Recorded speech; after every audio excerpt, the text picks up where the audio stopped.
गुरुग्राम के Fortis memorial research institute में डॉक्टरों ने चिकित्सा क्षेत्र में अनूठी सफलता हासिल करते हुए 81 वर्षीय बुजुर्ग मरीज के दोनों कूल्हों का रोबोटिक तकनीक से एक साथ सफल प्रत्यारोपण किया। एवियन बीमारी के कारण पिछले 4 वर्षों से व्हीलचेयर पर निर्भर मरीज की डॉक्टर देवाशीष चंदा और उनकी टीम ने करीब 3 घंटे में जटिल सर्जरी पूरी की। ऑपरेशन के बाद मरीज अगले ही दिन चलने फिरने लगे, जिसे उन्नत रोबोटिक ऑर्थोपेडिक तकनीक की बड़ी उपलब्धि माना जा रहा है। खाना खाना, these are even basic activities. When patient stop doing it, it is not life.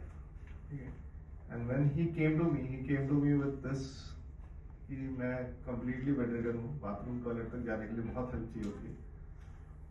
तो पॉइंट कि मैंने उनको ये बोला कि ऐसे जीने से जीना क्या अगर हम इसको ठीक नहीं कर सकते। एंड लास्ट 4 years में उनको सबने ये बोला था कि हिप रिप्लेसमेंट करा के क्या करोगे, आपको तो एज हो गई।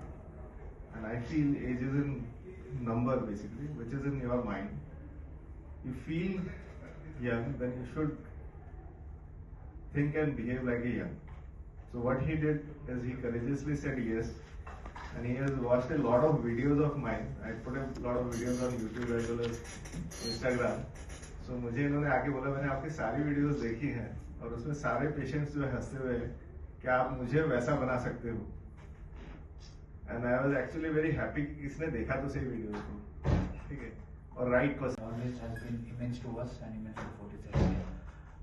जो ये केस डॉक्टर साहब बता रहे थे, I would not know much about the medical terminology, but little that I know is that I think it's a disease which is called AVL, जिसमें क्या I think दोनों हिप में जो blood supply होती है वो compromise हो जाती है, and उसकी वजह से then both the joints and hip becomes dysfunctional, तो functional नहीं रहता है।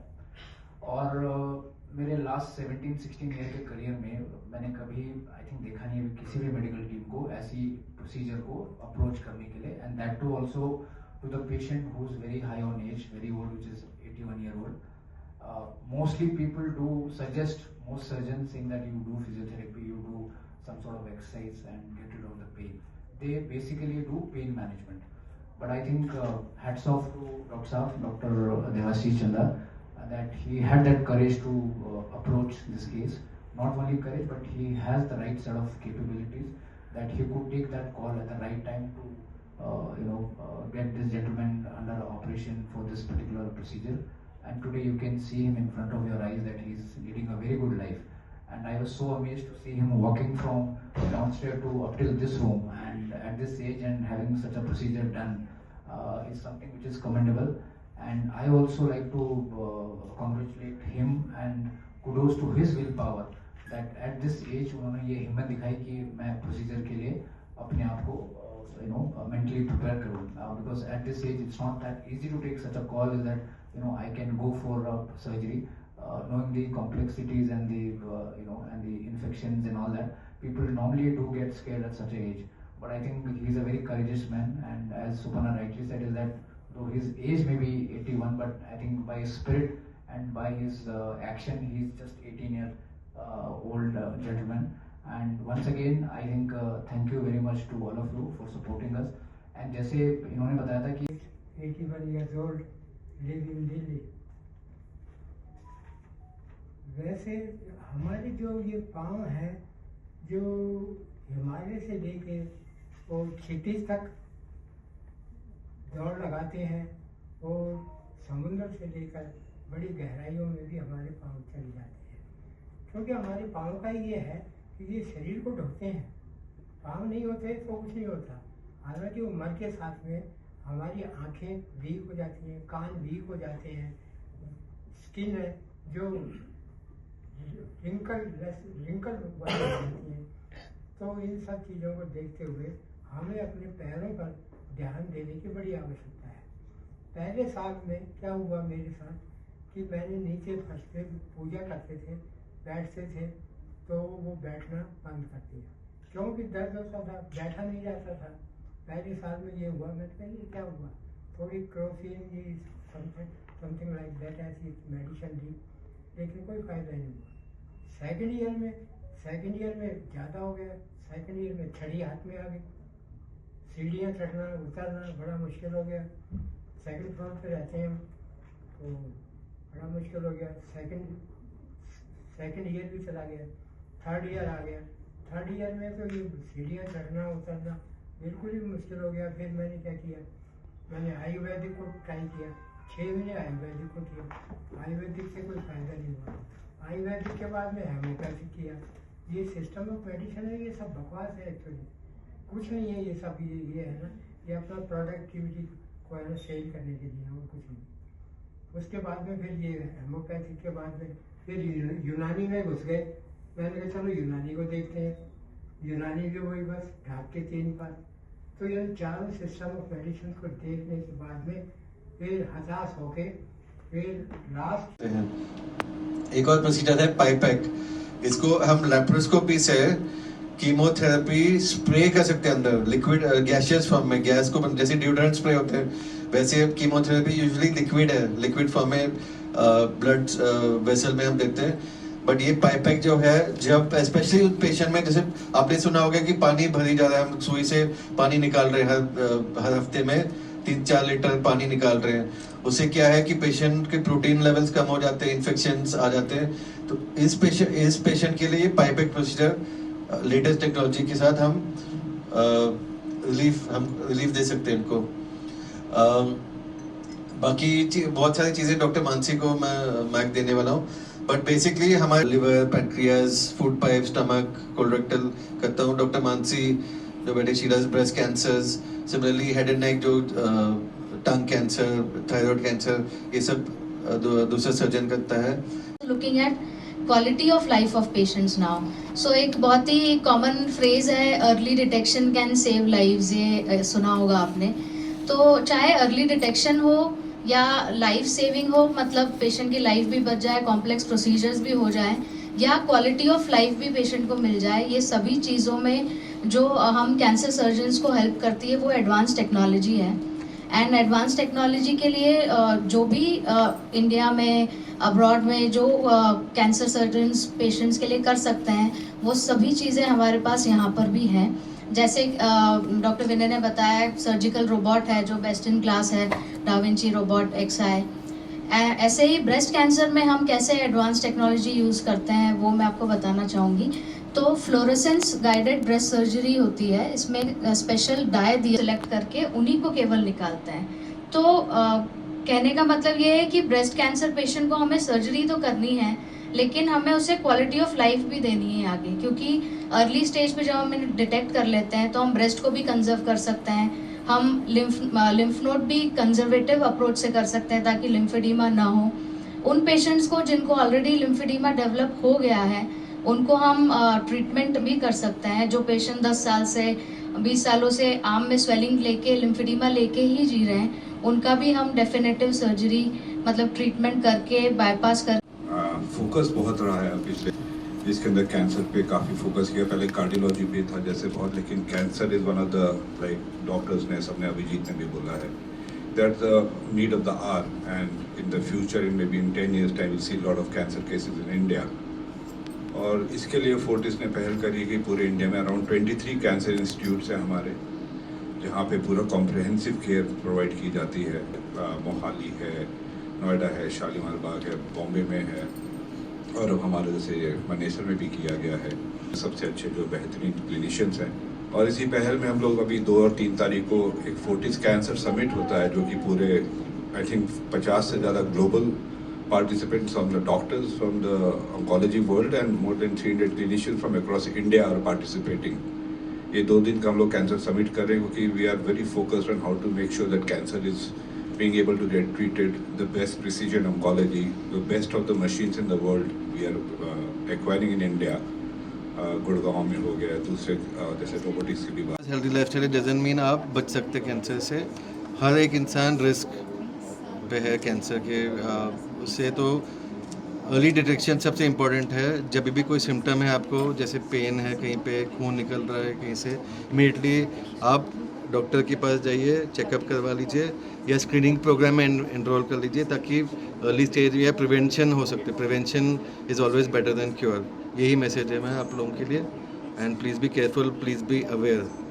एक चलता फिरता स्वास्थ्य जो कि व्यक्ति सिम्टम्स वेट लॉस है, जैसे वज़न कम हो गया, आप एक्सरसाइज भी नहीं कर रहे, आप चाहते भी नहीं कि वेट लॉस हो जाए, 6 महीने के अंदर फॉर एग्जांपल 10 किलो कम हो गए, या खांसी परसिस्टेंट है, पर्सन मतलब लगातार खांसी हो रही है 6 महीने के लिए, या खून निकल रहा है जैसे लैट्रिन में या पेशाब में, खांसी में, वोमिटिंग में, ये इंपॉर्टेंट चीज़ है। बुखार होना, लो ग्रेड फीवर जो कहते हैं लंबे समय के लिए, ये सारे लक्षण है कैंसर के लिए। एब्डोमिनल पेन, पेट में दर्द, छाती में दर्द, ये सारी चीज़ें जो लॉन्ग टाइम के लिए जब हो जाते हैं, ये सब सिम्टम्स है जो हो सकते हैं कैंसर के लिए। आप चेकअप करवा लीजिए, उससे पता चलेगा कि कुछ कंसर्निंग वाली बात है कि नहीं है। वेट लॉस कैसे पता चलता? कपड़े ढीले हो जाते हैं, उससे पता चलता है। कपड़ा जैसे वेट कम हो गया, यही है। एक्सपीरियंस तो बहुत एक्सीलेंट रहा। ये एक बात है, लोग बाग डरते हैं, व्यर्थ से डरते हैं, क्या मतलब है डरने का। तो इतना अच्छा, मुझे तो बड़ा ही अच्छा लगा, बड़ा फीलिंग, बहुत अच्छी फीलिंग आई। बस 1.5 घंटे में ऑपरेशन करके बाहर आ गए। बाहर आके मैं चलने फिरने लगा, कॉफ़ी पी मैंने और इनके साथ में मैंने गपशप मारी। तो ये तो बहुत ही अच्छा समय है गुजरा जो सर्जरी का था।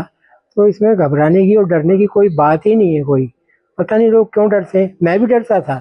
जब मैं यहाँ आने से पहले मैंने अपने फ्रेंड को बात किया, अरोड़ा को किया, मैंने कहा मैं वो टोटल हिप रिप्लेसमेंट कराने जा रहा हूँ। तो कहा भाई ऐसा है, एक गोली की कराना, दोनों की मत कराना, एक ही कराना, क्योंकि एक खराब होगा तो कम से कम दूसरे से तो काम चलेगा। तो मैंने कहा अच्छा देखेंगे। फिर आए, फिर मैंने सोचा विचार किया, मैंने कहा एक बार मरना, 2 बार मरना, तो एक बार ही मरो ना। तो मैंने डॉक्टर साहब को रिक्वेस्ट की, मैंने कहा डॉक्टर साहब दोनों गोलों का कर दीजिए।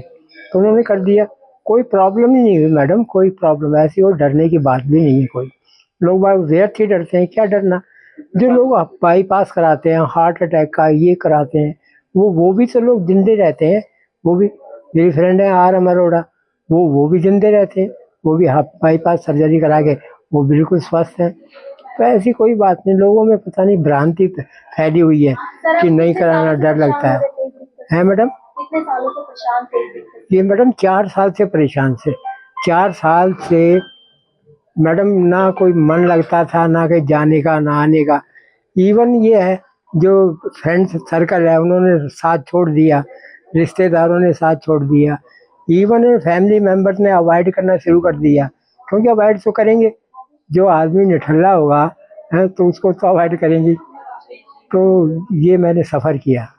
ये कोलों की परेशानी देखिए, एवियन एवास्कुलर नेक्रोसिस या ऐसी डिजीज जिसमें कि हिप की ब्लड सर्कुलेशन रुक जाती है, बहुत कॉमन है आज के दिन पे आफ्टर कोविड के बाद।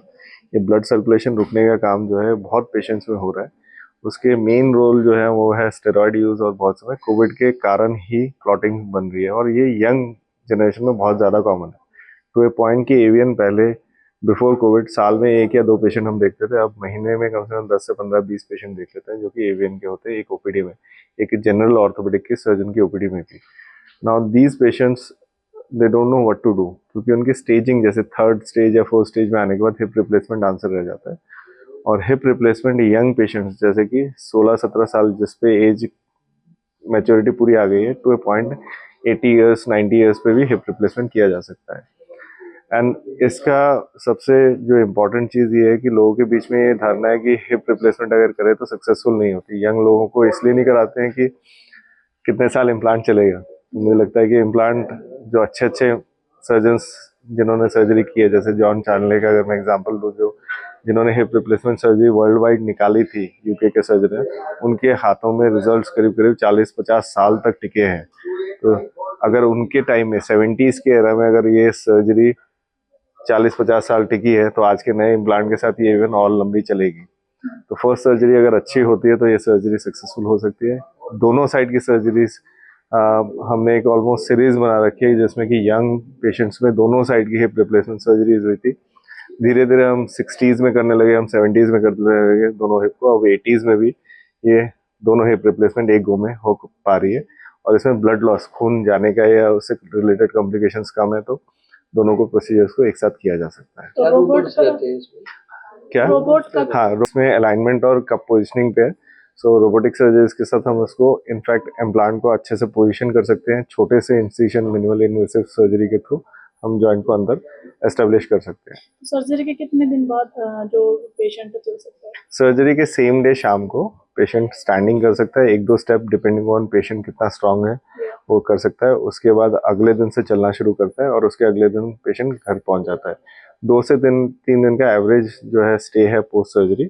उसके बाद फिजियोथेरेपी एक्सरसाइजेस डेफिनेटली, क्योंकि नए जॉइंट के साथ आपको ये अंडरस्टैंड करना कि हिप मूवमेंट मोबिलिटी कैसे होने वाली है, गाइडेंस की जरूरत होती है। और मुझे लगता है उसके साथ पेशेंट सारी एक्टिविटी, इवन लो फ्लोर जमीन पे बैठना, स्क्वाटिंग, सारी चीजें कर पाते हैं। सर्जरी कितने घंटे चलती है? ऑन एन एवरेज 1 से 1.25 घंटे की सर्जरी होती है और 2 साइड की होगी तो 2 से 2.5 घंटे के करीब का टाइम ड्यूरेशन लेते हैं। देखिए, पहली जानकारी मैं ये देना चाहती हूँ कि कैंसर के केसेस काफ़ी हद तक बढ़ रहे हैं और पहले हम कैंसर के केसेस देखते थे एडवांस एज में, यानी 50, 60, 70s, 80s, बट अब जो इंसिडेंस है वो काफ़ी चेंज हो गया और मैं ओपीडी में बहुत ज़्यादा यंग पेशेंट्स को देख रही हूँ, यानी जो 20s, 30s, 40s में है। मैंने एक 22 साल के लड़के को देखा है जिसे लिवर कैंसर है और वो ऑलमोस्ट स्टेज C में है।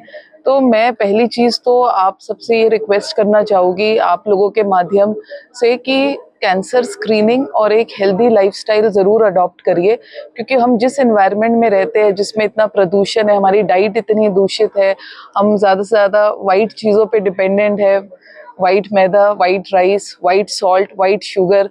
तो ये जो 4 वाइट है इसको थोड़ा कम करिए, थोड़ा ब्राउन की तरफ जाइए, यानी ब्राउन ब्रेड, ब्राउन राइस, और अपनी डाइट में 10 ग्राम से 20 ग्राम फाइबर ज़रूर इंक्लूड करिए, क्योंकि फाइबर एक ऐसी चीज़ है जो आंत के या GI के कैंसर्स को कम करती है। और कुछ प्रिवेंटिव मेजर्स करिए, यानी कि देखिए सबकी डाइट में कुछ ना कुछ ऐसे इश्यूज रहते हैं। हम लोग ऐसा नहीं बोलेंगे कि हम बाहर नहीं जाते, ये सब नहीं खाते, बट आपने बैलेंस मेंटेन करना है। आपने अपनी डाइट में एंटीऑक्सीडेंट्स को इंक्लूड करना है। एंटीऑक्सीडेंट्स का क्या मतलब होता है? हरी सब्जियां, fruits, vegetables, fibre, whole wheat, oats, quinoa, poha, idli, इस तरह की चीज़ों को ज़रूर इंक्लूड करिए, क्योंकि हमें अपनी जो बॉडी के सिस्टम को एंटीऑक्सीडेंट्स भी देने होंगे। एंटीऑक्सीडेंट वो विटामिन और मिनरल्स होते हैं जो हमें हमारे DNA को प्रोटेक्ट करते हैं, एक तरह का कवच बनाते हैं। और कुछ चीज़ों से आप दूर रहिए जो हमारे DNA को डैमेज करते हैं। देखिए, एक बात समझ में आ गई है, जो भी कैंसर है वो DNA के लेवल पर काम कर रहा है, यानी कि आपके पास 2 ऑप्शन है, या आप उस DNA को नष्ट करिए। कैसे नष्ट कर सकते हैं? डैमेज बढ़ा के, तंबाकू का सेवन, अल्कोहल का सेवन, वाइट चीज़ों का सेवन, प्रोसेस्ड मीट का सेवन, ग्रिल्ड जो बहुत हाई हीटिंग होती है, बहुत हाई फ्लेम्स की कुकिंग को अवॉइड करिए। प्लास्टिक, गरम प्लास्टिक में खाना खाना, माइक्रोवेव के टेम्परेचर को यूज़ करना, बार बार माइक्रोवेव में खाने को गर्म करना, और काली थैली जो होती है प्लास्टिक की, आप उन सब चीज़ों से बचिए, क्योंकि आपके किचन में ही ऐसे 4 से 5 पदार्थ है जो कैंसर के रिस्क को बढ़ा सकते हैं। काला तेल, यानी कि एक तेल जो एक बार यूज़ हो चुका है, अगर आप उसको दोबारा यूज़ करते हो तो उसमें हाइड्रोकार्बन्स रिलीज होते हैं, जो एक कैंसर का, लिवर कैंसर का एक बहुत ही कॉमन कारण है। कोई भी प्रोसेस्ड सामान जिसके अंदर प्रिजर्वेटिव्स है उससे आप बचिए। कोई प्रोसेस्ड मीट है, कोई भी कुकिंग जो बहुत हाई हीट में होती है, जो हम होटल्स में देखते हैं, फिर कुछ अजीनोमोटोज हो गए, कुछ प्रकार की सॉसेज हो गई,